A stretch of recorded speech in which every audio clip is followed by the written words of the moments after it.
Fırlatıp yerine.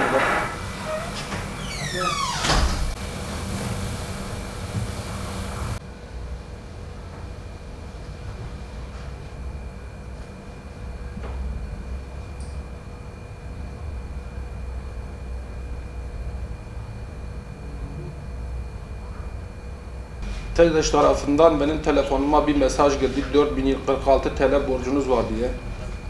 Ben gidip bu borcu biraz sorgulattım. Kaçak cezan var dediler. Mardin'e çıktım.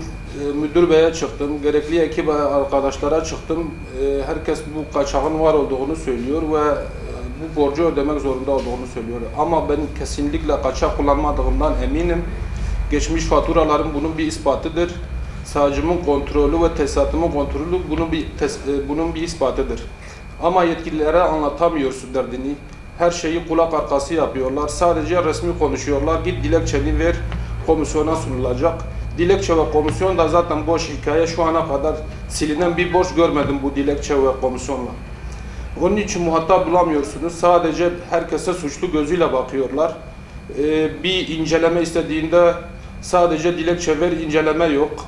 Bir borca itiraz ediyorsun, dilekçe ver, olumsuz zaten. Her şeye olumsuz cevap veriyorlar. Bir TEDAŞ veya TEDAŞ yetkilisinin bir insana insan gözüyle gördüğünü görmedim. Onun için bu haksızlığı millete yapıyorlar. Bana 4.000 lira haksız yere bir ceza kesilmiş. Ben buna itiraz ettim, dilekçe verdim, Mardin'e çıktım. Yetkili birini bulamadım, sadece olumsuz yanıt aldım.